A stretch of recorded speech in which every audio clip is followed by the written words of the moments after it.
This is the Dirty Daddy, Chris Dickinson here, and you are listening or watching to the Battleground Podcast. Ow!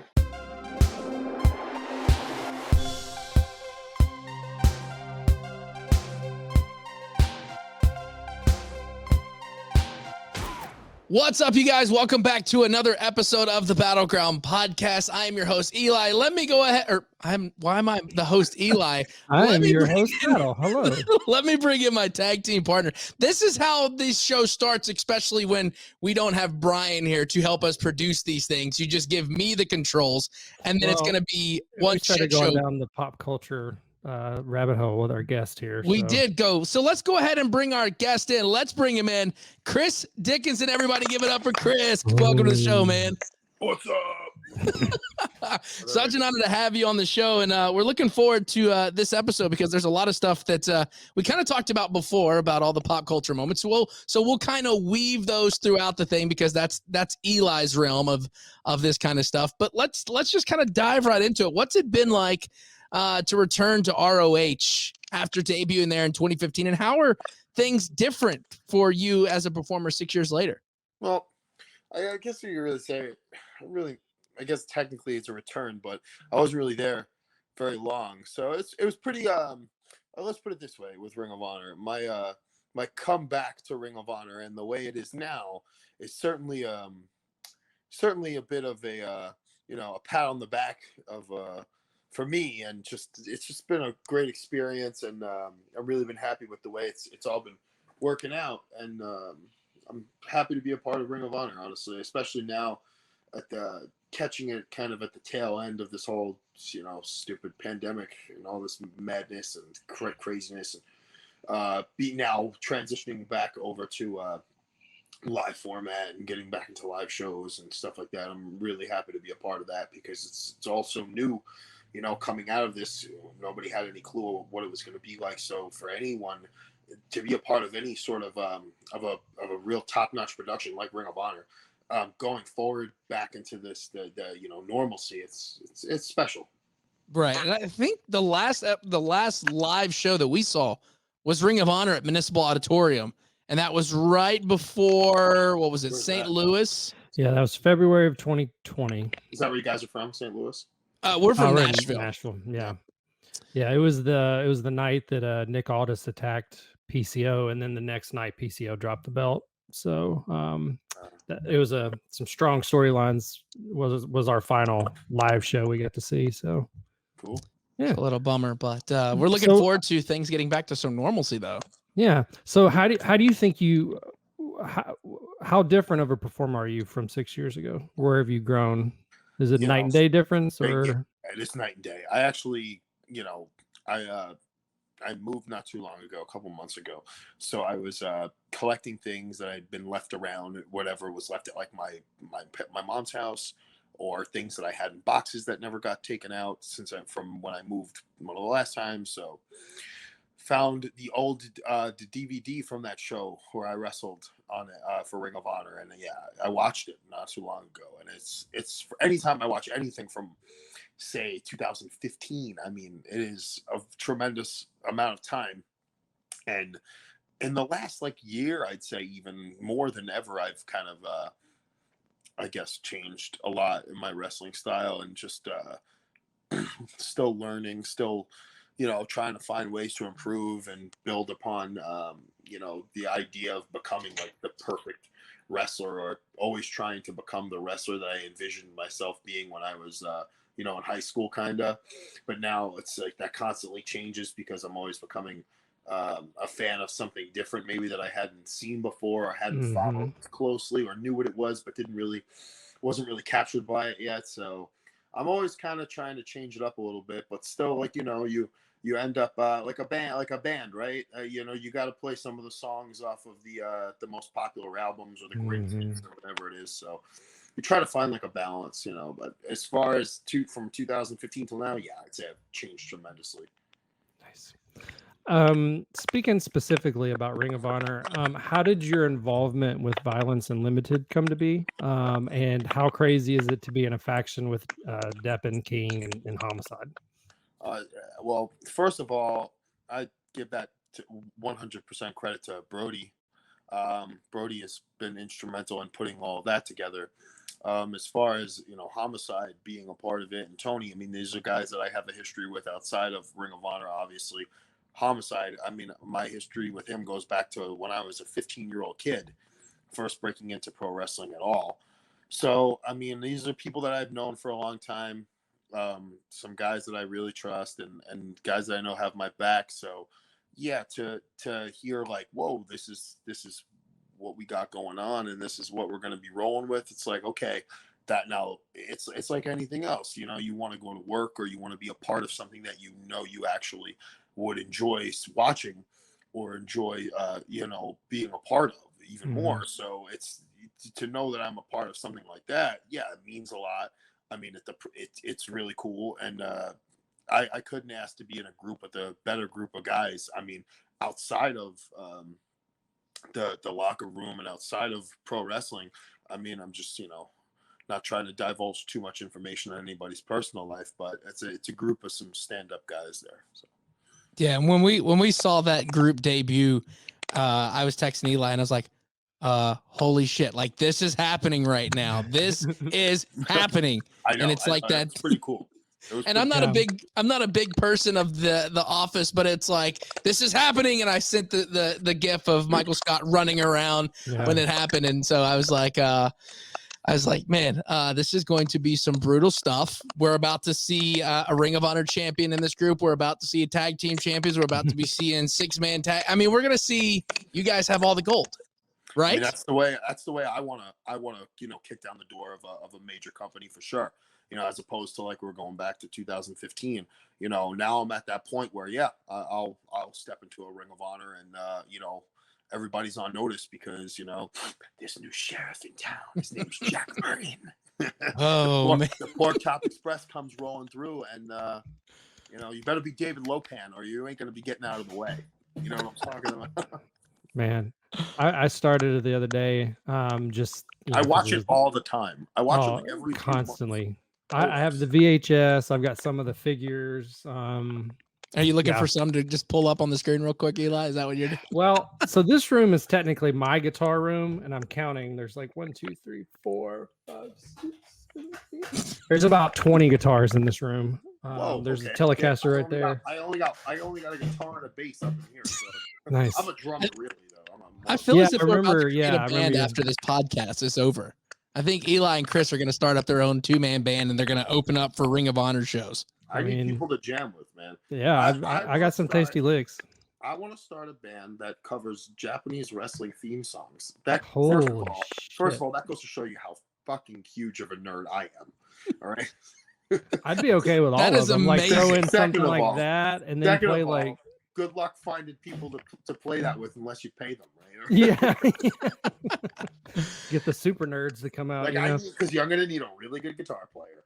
I'm going to need somebody probably on keyboards. It's just It's gonna be I'm sure we could put that out there somewhere on this podcast. Hey, if you are interested in playing, but I think it would be cool if you did like some not really obscure, but like maybe not mainstream stuff like that, and then kind of did a, like a hard version of like Heartbreak Kids theme, and then back to like DX, and then kind of just run the gamut, But I think if I can get like a group, and I know I have the people because I have the talented individuals around me, but I have to get them all on board to do like Taka Michinoku's song. Oh man! And I mean like full bore and do a whole video of everybody playing and recording it and really produce it well, Do the whole thing. thing. It would be viral. Well, I mean, we like Eli said, we're at Music City, and I work on Music Row, so I know quite a few people we can make this happen. So, all the pros are down there. I was in an airport one time, and I met like a ton of guys that all were country music musicians, but session guys. Mm-hmm.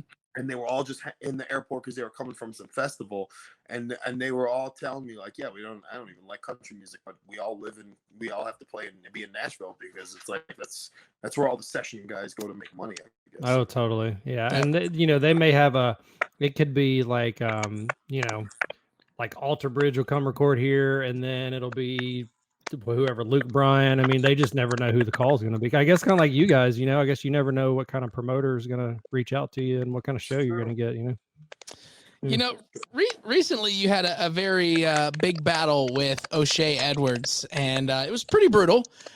Are there any other talents you're looking to go toe-to-toe with inside a Ring of Honor ring? Oh, yeah. I've been scouting the whole roster. I definitely would like to get my hands on Bandito, especially after the survival of the fittest, elimination. He kind of got one up on me there, so I think I want to get one back on him. Definitely want to get a singles match with Jay Lethal for sure. I've actually never wrestled Jay Lethal one-on-one. I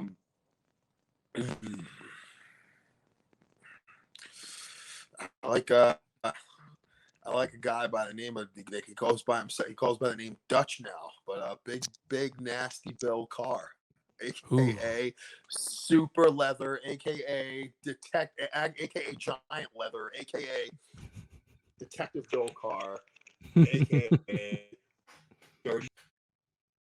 Oh no. Oh no.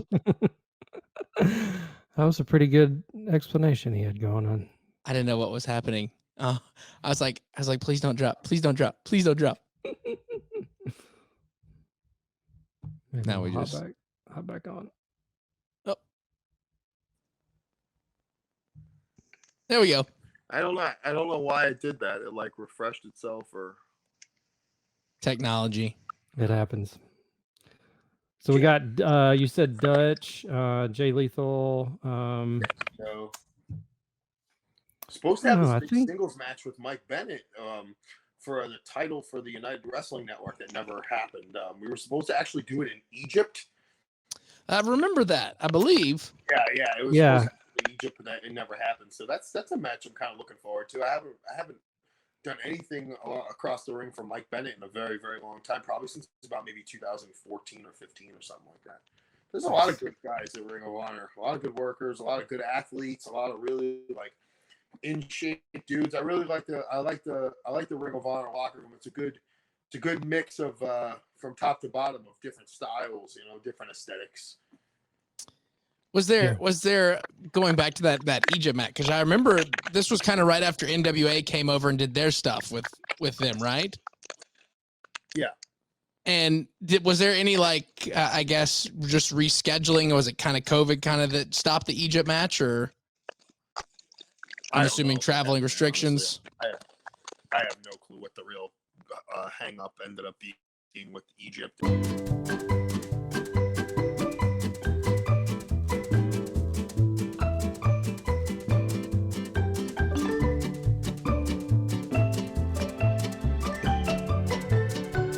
All right. So besides the obvious, which is violence, what are your goals during this Ring of Honor run? Is that a Jackson? Yeah, I got a Jackson. Nice. I know the shark teeth. I have no idea what you guys. I don't know anything about guitars or basses, so goals. I'm out on this one. I keep this in a bass amp right at my. That's actually Bull Nakano there, by the way. Ooh, very nice. This is bass Nakano. Nice. Yeah, I keep it at my kitchen table. So, my goals for Ring of Honor, upcoming goals for Ring of Honor. Speaking of Bull Nakano, if you look here at this part of the screen over here, like right over here, there's actually a pair of nunchucks hanging from the doorknob. Those red ones? Is that red? Yeah. That's amazing. Bull Nakano's favorite weapon. Man, obviously, the exposure you get from wrestling on television is tremendous, and any chance you have to wrestle, like I mentioned earlier, for a company that has production, the quality, and the likes of Ring of Honor is it's only gonna work to your benefit, because there's a lot of things you could living in the moment and having matches in the moment and like the indies, right? Yeah, it's great in the moment for the crowd that's there, but sometimes you watch it back and it doesn't really. Certain things don't really hit as well as they do when you watch it back with like really good, nice production and really good producer and multiple camera angles and all that stuff and good lighting.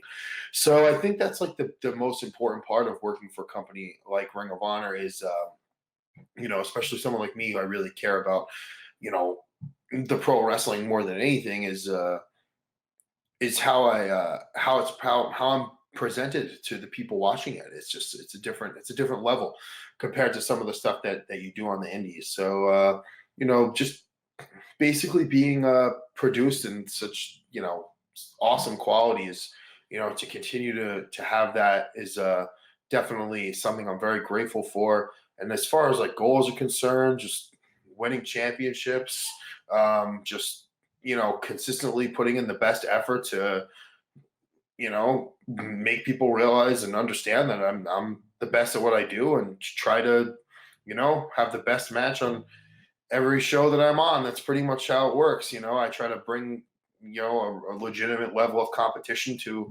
professional wrestling and what I do. I feel like that's something that it's something that should be a part of it, and that's why I'm working for a company like Ring of Honor where I'm allowed to do that. So yeah. Right.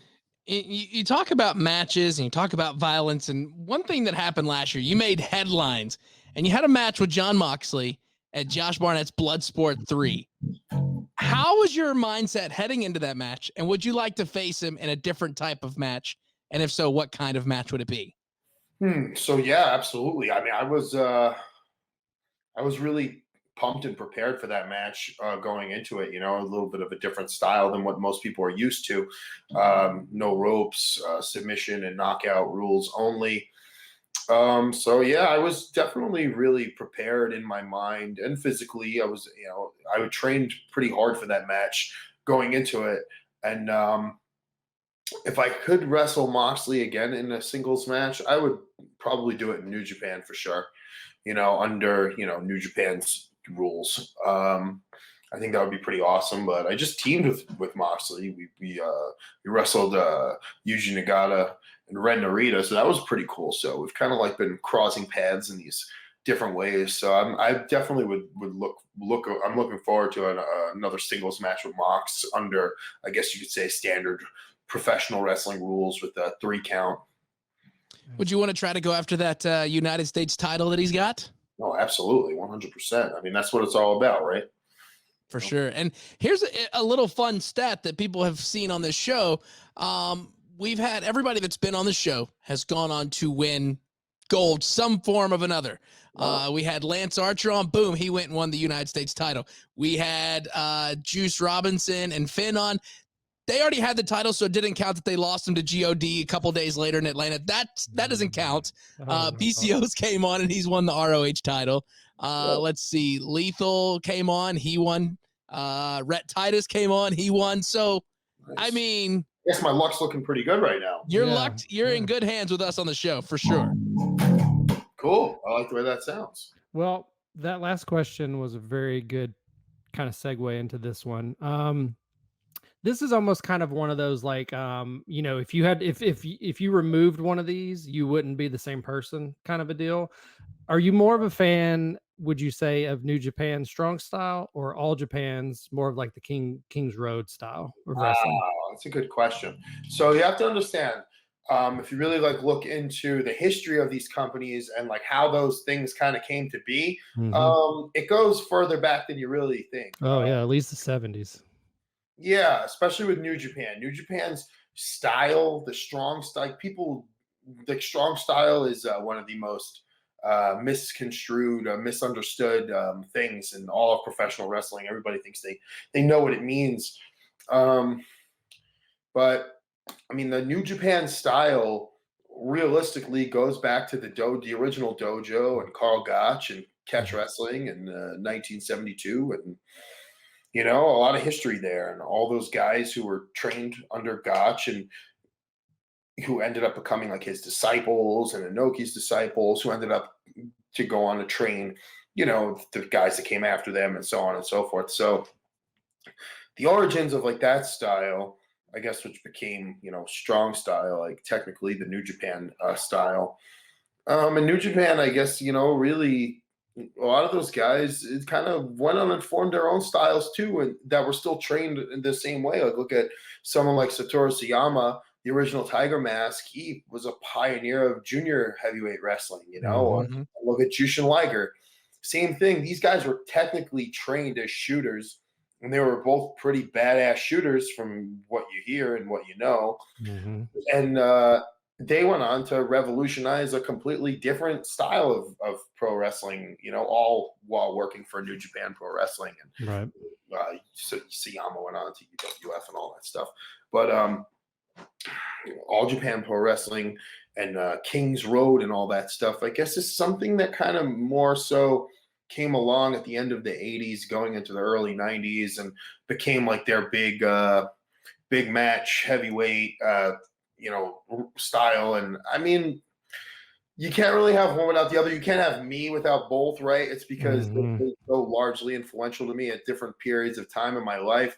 But I think like now, the pro wrestler that I have kind of evolved into and am becoming, because I have access to training with someone like Josh Barnett, who literally, I mean, if you look into how he got involved in pro wrestling, it's directly because of Antonio Inoki, a man who's trained under Billy Robinson. He's trained with Miyato. He's trained with all these guys who are literally like that 1 degree of separation. So technically he's like 1 degree of separation between like Carl Gotch, right? And he's like my 1 degree of separation between Antonio Inoki or Billy Robinson, So it's to see how the true, New Japan old school dojo style has kind of helped direct my pro wrestling going forward has been tremendous. And I can't say like I like one more than the other. I think they're both really awesome and cool. It's kind of like asking which one's your favorite kid. Yeah, it's like as far, well, look at it like this. I kind of have this conversation with people all the time. Look at like longevity and some of these guys. Take a look at the All Japan guys and the style that they were wrestling. I mean, look at the 4 pillars, for example, right? Yeah, Kobashi looks pretty good, but he's absolutely not active anymore, and he got pretty banged up. Misawa's gone. Tao's gone. Well, he's not gone, but he's retired, and and Kawada, and they look kind of rough. I mean, and you look at guys like Yuji Nagata's still wrestling. Yeah. Yuji Nagata's still wrestling. All of the New Japan guys, Keiji Muto is still wrestling. Oh, yeah. I was telling him I almost wore a Great Muta shirt today, but I've lost a lot of weight, so it looked like a nightgown. So and Muta still he could still he just won that world title. Was it Noah? I think he won the GHC title. Yeah, that's right. Yeah. I mean, at what 52 or something? Minoru Suzuki's still wrestling at a very high level, and I mean he's the perfect example of a guy who pioneered Shuto style, learned it from Fujiwara and that Gotch style. I think he was one of Fujiwara's, if not Fujiwara's top disciple, or who was Gotch's top disciple. So yeah, I mean, this is a guy who's pretty much walked the walk, talked the talk, done it all.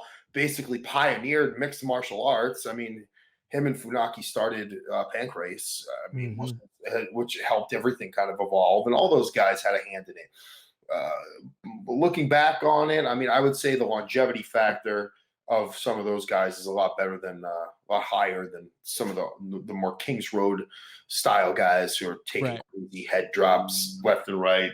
But yeah, I think that was the criticism with the Kings Road style was just it was definitely more like injury prone, and I mean, who's to say? I don't like anybody who tries to say, well, criticize what they were doing, or it was too dangerous. Listen, they had complete control over their bodies. They could do whatever they want. And let's be realistic. You go back and watch a lot of that stuff. They weren't doing that all the time. That stuff was reserved for television and big matches and big time showdowns, big title matches, and so I think they both have a place, and I'm grateful to have so much pro wrestling to be able to go back to and watch all the time. Whether it's New Japan Pro Wrestling or All Japan Pro Wrestling, but I feel like the dynamic of, I mean, realistic when you look at it, the New Japan style that evolved into, I guess, the UWF style, and then all of the branches off from that tree there, whether it's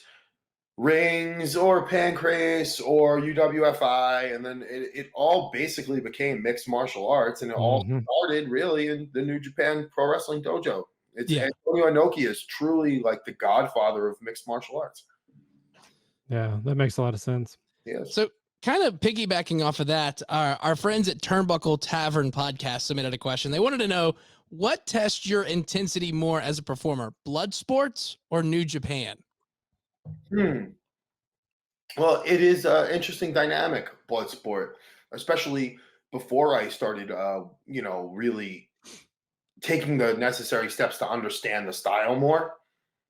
Just basically, we're gonna have a wrestling match with knockouts and submissions only, with no pinfalls and no ropes. I mean, so that just immediately is that's a whole different ball game. You're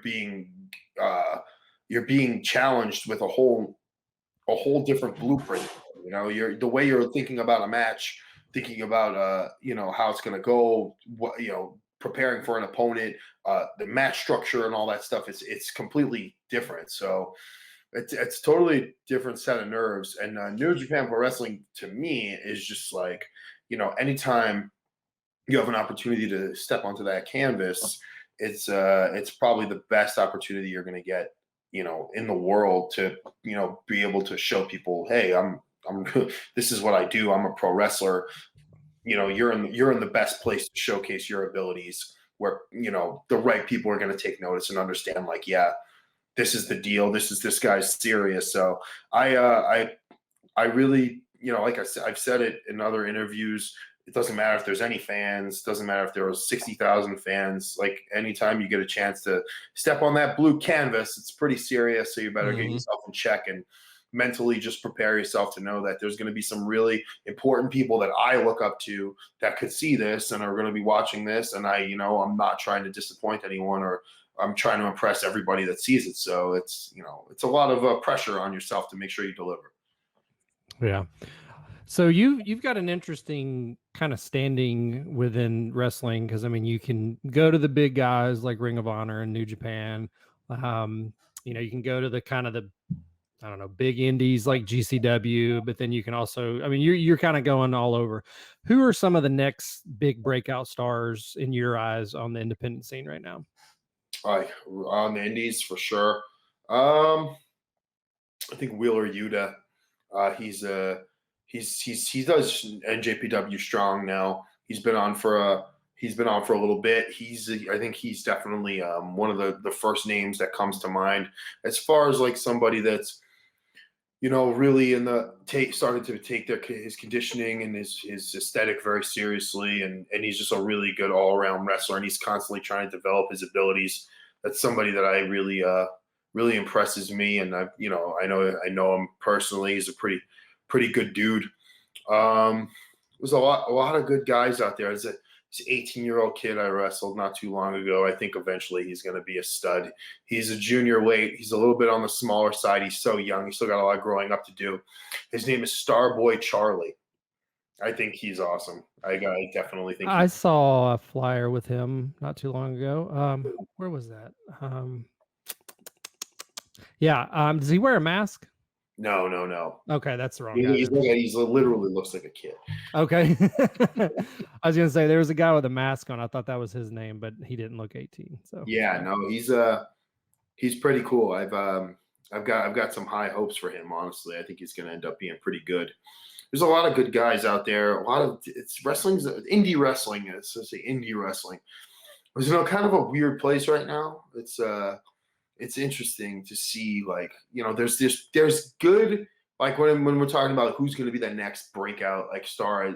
On my mind, I'm always comparing like that role that we're talking about to who's going to be the next Davey Richards guy, who's going to be the next Bryan Danielson, who's going to be that's the way I look at it. That's the way it was when I was coming up, but now it's like, you don't know who's going to be the next breakout star. They could be like a Danhausen, you know what I'm saying? Right. Somebody like that, like, completely would go over my head, really, or because I don't really follow that type of wrestling.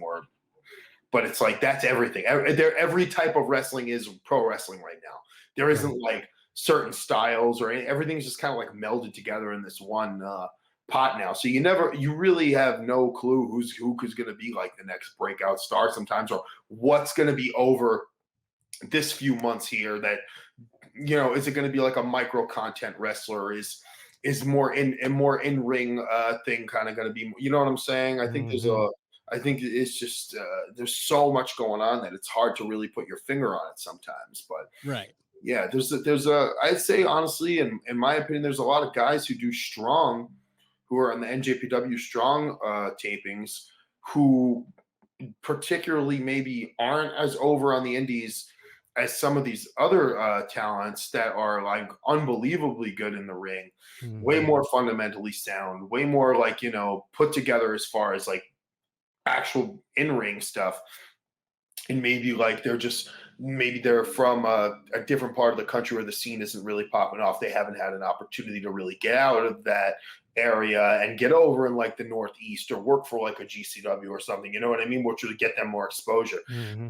I would, say that the strong locker room, I mean, is a collection of guys from the indies. A lot of guys are from the indies who I think honestly are what should be the next breakout indie guys, who should be doing more in the indies or be traveling more and working for the bigger companies, because they're all, I mean, the talent level is like night and day between even some of the guys that are more over on the indies. It's just the way it is. I'm just going to be honest about it. But, and that's a compliment to Rocky, because Rocky is just really good at finding talent, And Rocky actually came in with Juice and David when they came in for New Japan when it was in Nashville. I think we went to New Japan, and then it was Ring of Honor, and then everything shut down after that.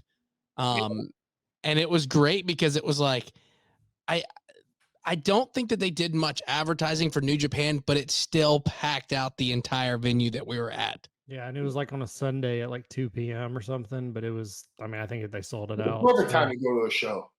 Yeah, right. Well, I loved it. Home in time for dinner, and it was awesome. Yeah. Now there's some crazy stuff, and we kind of want to get your advice because you have had some very violent matches. I mean, you've tangled up with Necro Butcher, you've done some stuff with Gage and Joey Janela. Everybody's kind of talking about some stuff with Zack Ryder and Gage in this death match. Do you have any advice for Ryder, who's never been in a death match? I don't know. Don't freak out when you start to bleed. That's it. I don't know if he's much of a bleeder, but I don't know. I'm sure he's gonna bleed. So I guess it's like there used to be like this setting in like in Fire Pro Wrestling. You guys familiar with Fire Pro Wrestling? Yep. All right, going back to what a huge nerd I am.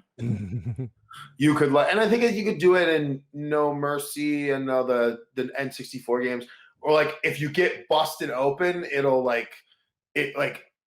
it could get you like even more jacked up, or it could screw you up, or like right. you could like make the setting as for like what the character is, So like sometimes I still play virtual pro wrestling all the time with my friend. If somebody gets busted open, they could like go on a tear and just destroy you because they got like jacked up from the blood, right? Or whatever. So I don't know. We're gonna have to see how he fares, where his like get busted open meters at, like if he's kind of like a wimp, or if he gets kind of like freaked out, or if he like gets like crazy. I get crazy when I start bleeding. I love it. I don't love it. I hate bleeding, honestly, but when I do bleed, because it happens, I get pumped. Right. Yeah. That adrenaline rush. You look down, you're like, oh, there's blood. Let's kick some shit. Let's do this. It's more like you can feel like somebody's pouring like hot cocoa on you, and it's like, what is all this? Like, why am I getting so sweaty so fast? And it's like, my head is like a Tootsie Pop. So we asked this just to try to get some insight. Some people haven't thought about it. Some people have very clear plans. What do you see yourself doing when you're finished with wrestling? Oh my God. Probably playing the bass and getting in that band together. Yeah, probably still working in wrestling, honestly. Like when I'm done actively in ring, physical work, like actual full-time pro wrestler, probably still working in pro wrestling in some capacity, to be honest. Yeah.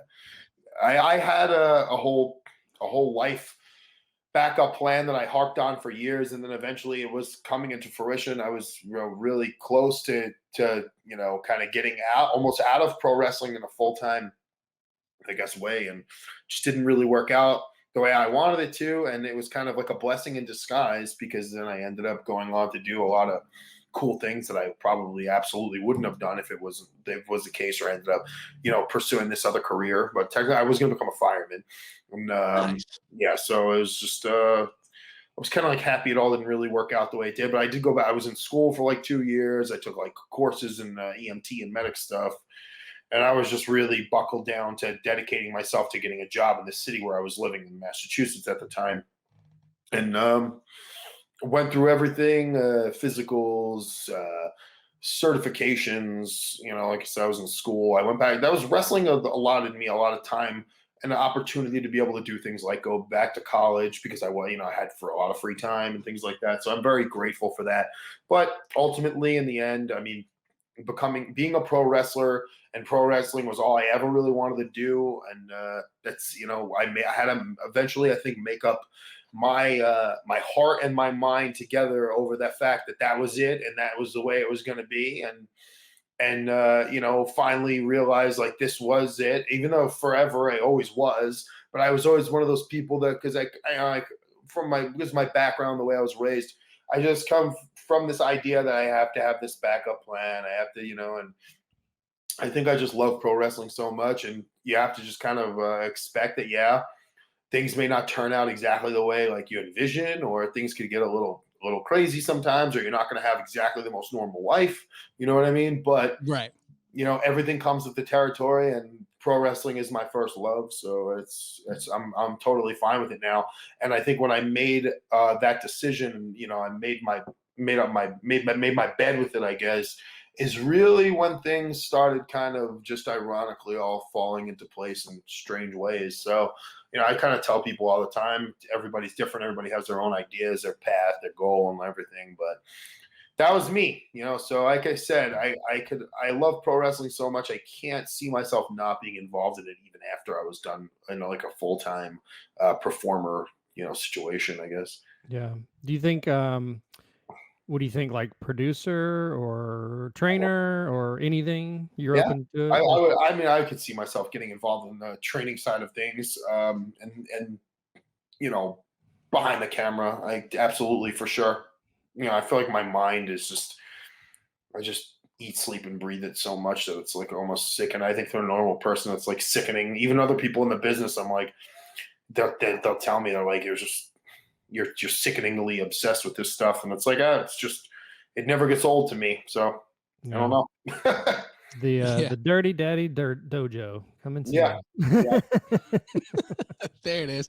Now, real quick before I let you go, I kind of want to start something new on the show that I would like to ask people. What's the craziest place you've had a wrestling match? Now, I went to one. I was very, very young, and it was in the back of a discount tobacco liquor store. Like the ring, if you stood on the top rope, you had to crouch like this to hit it.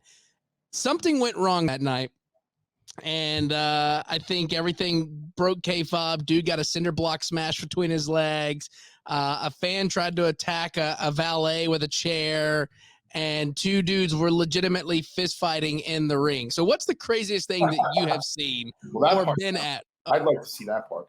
It was brutal. I was like, well, this is the last time we're coming to this. So what happened? It just broke down, or they had no idea how to work? I think things had broke down. I'm assuming like maybe a spot went wrong, but I remember one of the guys was in the corner, had him there, and brought out a cinder block, and it wasn't the fake cinder blocks or the wrestling ones. It was like a legit from Home Depot, real sledgehammer, and he went straight Tiger Woods on that as hard as he could, and there was like blood gushing from both sides of his legs. And was like, that Gypsy Joe? No, but my mom's best friend, that's her dad. But was he at the show or something? I don't think he was at the show. I don't know, but I don't know. Yeah, it was a very weird thing. So yeah, what's the craziest thing that you've witnessed or been a part of? There's been a lot. I just wrestled at a rodeo like a week ago in Wyoming against Too Cold Scorpio. That was pretty. The GCW show. Yeah, it was a real deal rodeo. There was like farm animals hanging out around the ring and everything. That's crazy. Interesting stuff. I wrestled in so many like deplorable places and under horrible conditions. Like third story of a building and like a fucking old, probably sweatshop room with like a ring and the ceiling's like 2 feet from your head. So many bad rings. Terrible rings. I only did one of those no ring things once, and it was in like a bar full of like 200-300 people, absolutely packed in. That was pretty crazy. That was me and Janela. That was kind of cool though. That was like the only time I'll ever do anything like that. Worst conditions I've ever wrestled in. I don't know, man. Whatever they are, they're getting topped on a weekly basis by all of like this really bad no ring indie wrestling that's like happening right now. Right. Have you noticed some of this stuff? The guys just wrestling on like a stage.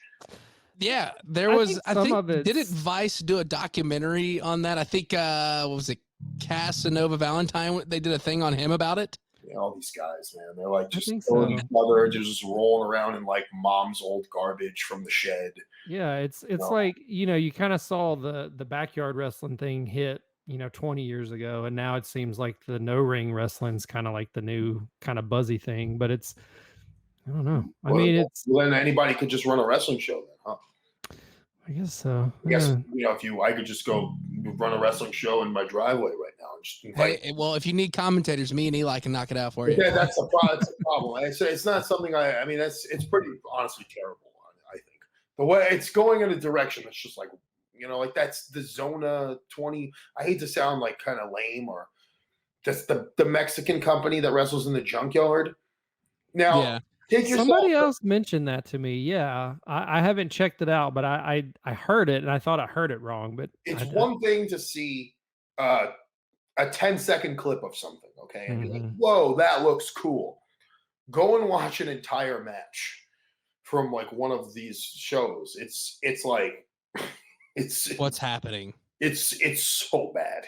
It's deplorable. But yeah, I've wrestled in some pretty bad places, like a ring in the middle of a dirt pit with dirt all around, and you're covered in dust and crap like that, and just wrestled in backyards in a ring set up for a couple people.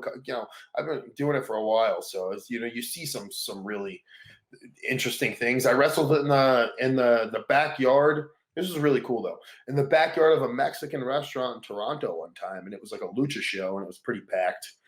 That was fun. I got put through the windshield of a car. Wow. I don't know if I would consider that fun, but no, I was okay. I was all right. I didn't get too banged up, thankfully. But no, that was interesting. That was a good time. As far as terrible venues, God, so many of them.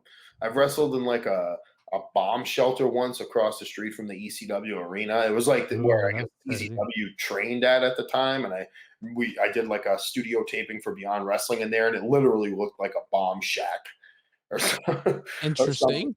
Yeah, something like that. God, so many bad VFW halls. Oh yeah. Or like Knights of Columbus type places, or old buildings that have haven't been touched since they were built in like the 40s or 50s. Where there's like a weird bowling alley in the basement that doesn't really work anymore. Yeah.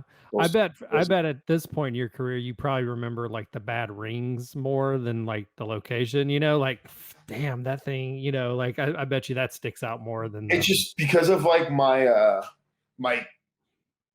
where I'm came up in pro wrestling, and the companies that I've like kind of helped launch my career almost, or helped give me opportunities, because they were the most buzzworthy ones. Like I came up wrestling at CZW, right? Or so that means I've got booked to travel to weird places where no man should ever go, like IWA Deep South. Or how about IWA Mid-South? I wrestled for IWA Mid-South. I wrestled Connorsville, Indiana. It's literally this building, and it's an old supermarket. It's like an old supermarket, and then there's like a Tractor Supply next door, which is still open.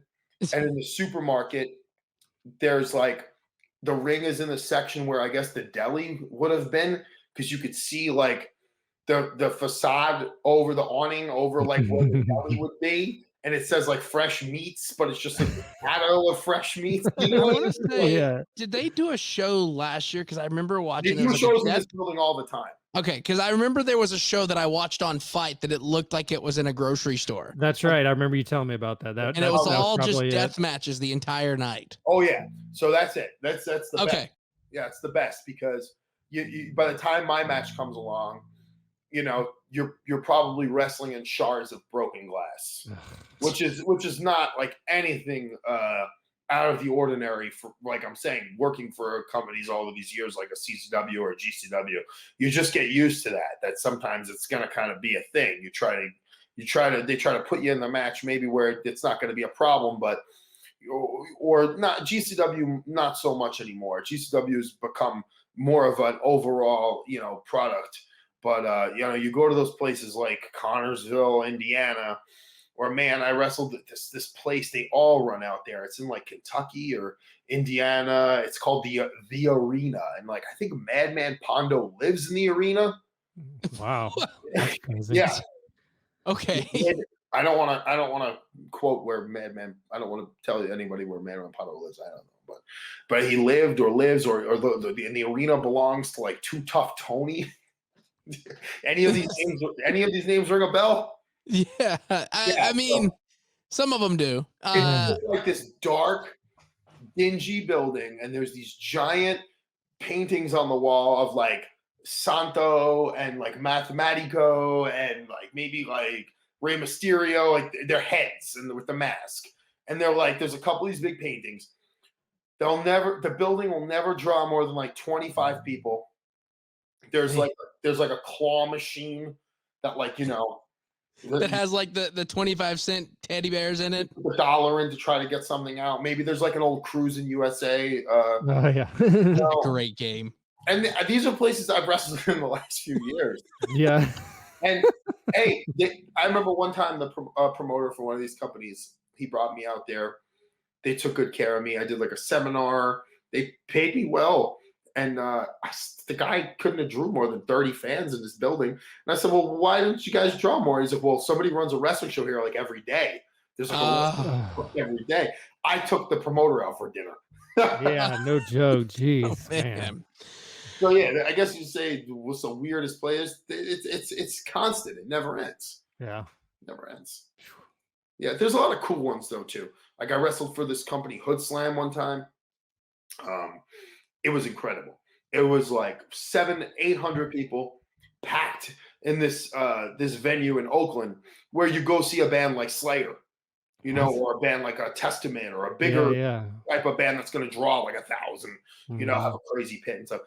So it was a huge show, and I had like a live band play me out to the ring, and they weren't exactly all like marks. They were more like there to just have a good time. So it was like really easy to get over as like a heel. Mm-hmm. You know, and just talk basic shit, and you know, have a good old school style match, and just have a good time. So yeah, it's been a lot of cool places like that. A lot of good venues in the UK. But it's some good venues there.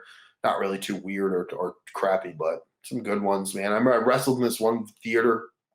It was like sold out, and the night before, Saxon was there.